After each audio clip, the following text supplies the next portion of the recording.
When we met, I, 41 years old, was a single dad, and my wife, who is 35, was also a single mom. We each had a son who was also the same age. She had a 13-year-old boy from a previous relationship, and I had a 15-year-old son. It felt like a perfect match, and we both agreed that we didn't want any more children. However, 2 years into our marriage, she unexpectedly became pregnant, and now we have a lovely 4-year-old son. Our journey together spanned 7 years of marriage, preceded by slightly over 2 years of being together. Before marrying each other, we shared joint custody with our previous partner, so we had plenty of time to spend together as family. Financially, I have an advantage as I hold a minority share in the logistic business, allowing me to earn significantly more than her as she works as a social worker. Recently, my wife's job led her to work in a predominantly black community.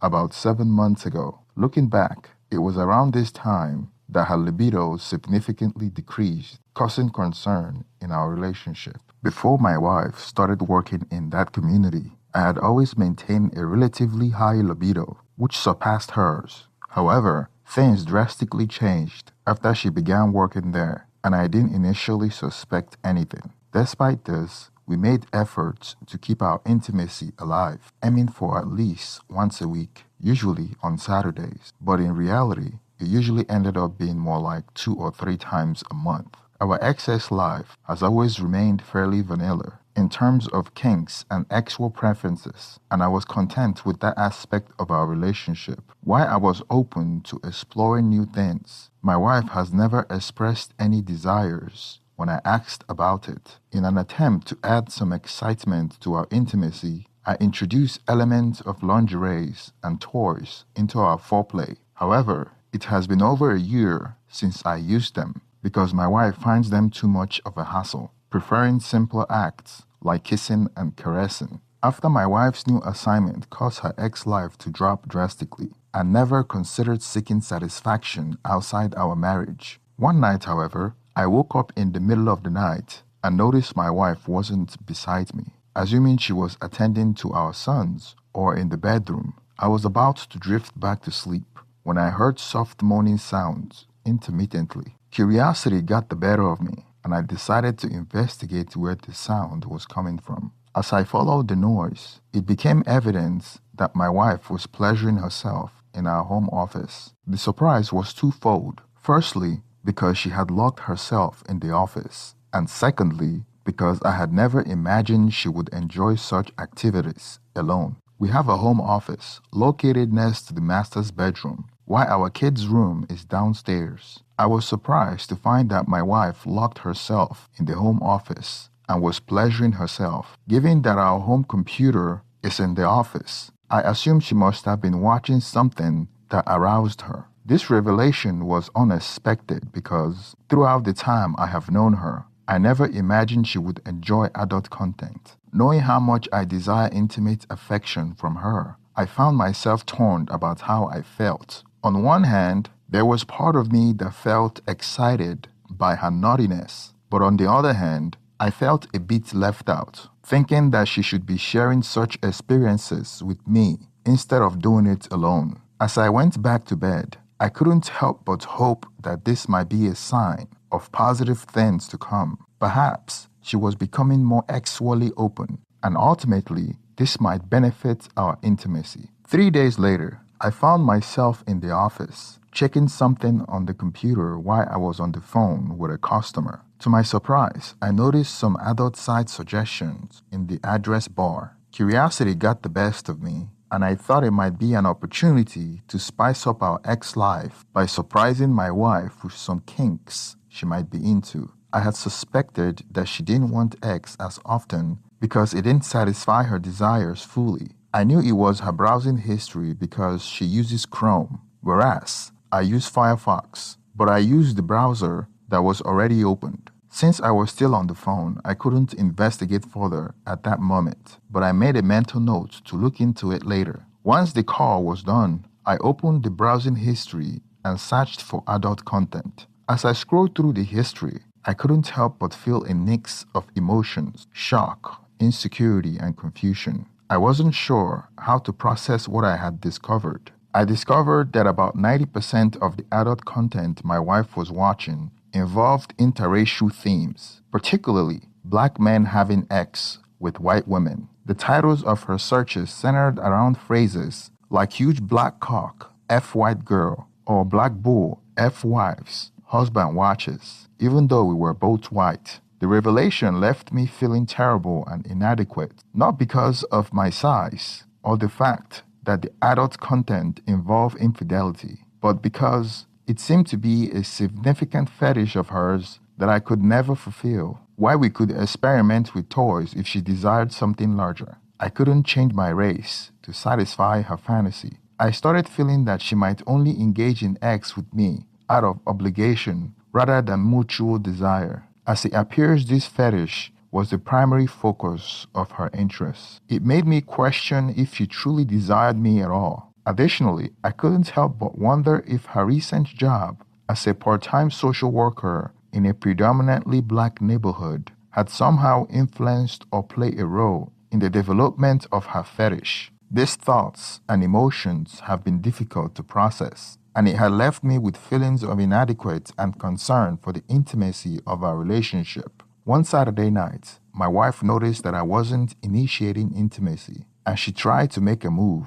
However, I brushed her off, claiming exhaustion. My mind was still consumed with the thoughts and emotions from the recent discovery, and I didn't feel ready to engage in any intimate activities with that mindset. It was hard to shake off those feelings, and I found myself at a loss for how to move forward. As the day passed, I couldn't stop thinking about the situation, but I felt hesitant to talk to her about it. Part of me wanted to pretend it never happened and hope that the issue would fade away over time. This internal struggle left me unsure of what to do next. During this period, I didn't suspect her of cheating. Her routine seemed consistent, coming home from work during the day and only occasionally going out with friends. But otherwise, she stayed home with our kids. Why the thought crossed my mind that something might be happening while I was at work. I couldn't imagine our kids not noticing any unusual behavior. Fast forward a few months later, I chose not to confront my wife about the interracial content, and I had no suspicion of her having an affair. So I decided to let it go, accepting that our ex-life would remain unfulfilling.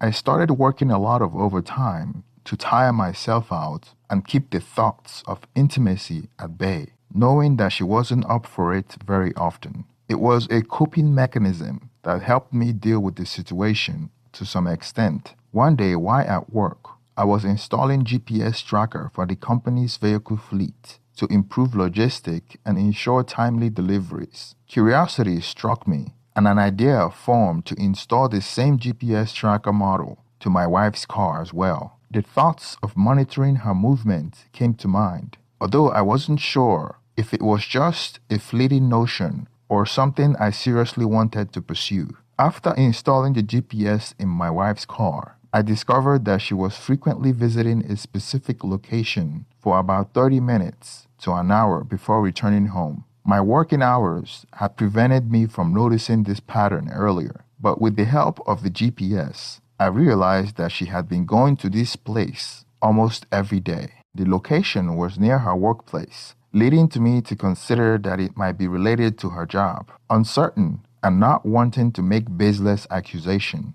I hesitated to confront her about it, fearing that she could easily explain it away as work-related. Driven by curiosity, I decided to check out the location myself before heading home from work. To my surprise, I arrived at an apartment complex with multiple units. Considering that she could be meeting anyone inside of the unit, I couldn't risk following her without her noticing. That's when I thought of hiring a private investigator to discreetly look into the matter. After deciding to get to the bottom of my wife's mysterious visits, I turned to Craigslist and hired a private investigator, keeping him on retainer. During this period of investigation, I couldn't resist my curiosity and ended up going through her text messages. To my dismay, I discovered conversation that indicated that she had enjoyed her last visit to the location and she expressed a desire to have sex with both individuals involved regularly.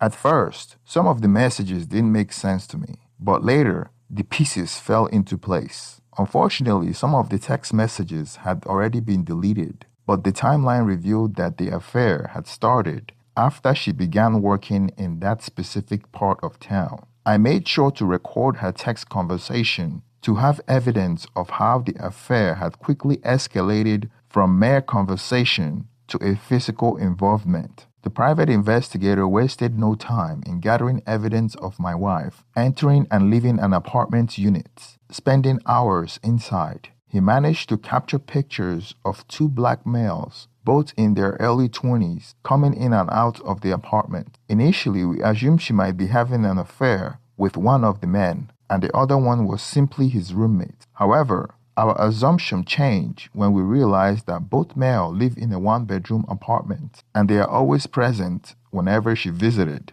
The pieces fell into place when we connected the text messages, revealing that she was involved with both of them, engaging in a double-team scenario. This revelation left me feeling incredibly insecure and undesired, and my confidence hit an all-time low. The weight of the situation weighed heavily on me, and I was unsure how to cope with the emotions that now engulfed our relationship. I had the private investigator on retainer for 2 weeks to ensure the accuracy of his findings. Throughout that period, my wife was never seen in public with any of her affair partners, making it evident that their relationship was solely based on sex. The realization that intimacy was the only thing missing in our relationship devastated me, leaving me feeling utterly betrayed and shattered. All along, I had believed that she had a low libido, only to discover that she had been having sex with two men almost every day. Feeling helpless and unsure of how to salvage our marriage, I grappled with the fact that she seemed to have no desire for me and was merely engaging in sex out of sense of marital obligation. The sense of inadequacy and resentment overwhelmed me as I struggled to come to terms with the painful truth. Realizing that my marriage had come to an end, I decided to seek legal counsel to understand my options moving forward. Luckily, we had a prenuptial agreement, which meant that my financial obligation would be limited to child support for our shared child. However, I didn't have the means to officially serve her with the papers until the following week. Nevertheless, I felt compelled to confront her before she could prepare any convincing lies. Anticipating her arrival, I turned on the camera to record the upcoming conversation as evidence. As she entered the house, seemingly oblivious to the situation, I urged her to take a seat because we needed to talk. Her expression revealed shock as I handed her copies of the photos the private investigator had captured. Despite the deer-in-the-headlight look, she complied and asked me what was wrong. With a heavy heart, I responded with a question of my own. Why don't you tell me? She played innocent, but it was evident that she knew she had been caught. Despite her attempt to act clueless, she asked me again what was wrong. I confronted her about the pictures, and she quickly came up with an explanation, claiming that it was all part of her job as a social worker to conduct welfare checks on people, which involved visiting their apartment throughout the day. As she tried to justify the pictures, I showed her the text conversation, and her jaw dropped in shock. She had no valid excuse for the messages. Finally, she admitted that one of the men had approached her while she was getting into her car and asked her to go home with him. Although she brushed off the proposition, she still gave him her number, and they began texting. Eventually, he invited her to his apartment, and that's when things escalated. Only when I directly asked her did she admit to having an affair with both men. I asked her the reasons behind her action, and she confessed that she felt good being desired by other men. When I inquired about my desire for her, she admitted it was different. She explained that her relationship with them was purely physical, but she truly loved me and cherished what we had together. I responded, expressing my high libido and the need to be desired by my partner. It hurts to know that she had been visiting them almost every day, denying me intimacy while being actually involved with both of them. Through tears, she promised to change and pleaded with me to give our relationship another chance. In return, I informed her that I had seen her browsing history and knew the kind of men she desired, and I could not fulfill that role. I encouraged her to be true to herself and explore her desire rather than pretending to desire me. We had a long and emotional conversation that evening. She begged me to reconsider and assured me that she would quit her job in that area if it meant saving our relationship. She reminded me that we shared a child together, emphasizing the importance of our family. As much as I wanted to believe her, I knew deep down that our relationship was irreparably damaged. I couldn't see myself with a woman who didn't desire me and had been involved with 2 other men for the past 5 months or even longer. The trust between us had been shattered, and it was clear that moving forward together was not an option. 3 days after our confrontation, we decided to divorce amicably, prioritizing the well-being of our children. It was heartbreaking to know that I wouldn't be seeing her son as frequently as I had grown to love him dearly during our time together. Why I didn't need a DNA test for my son, as he resembled me entirely. I still took an STI test for peace of mind. Unfortunately, it came out clean. Approximately a week after the D-Day, she made the decision to move out and found herself a new apartment. Since then, we have been navigating the divorce process in a remarkably peaceful manner. Fortunately,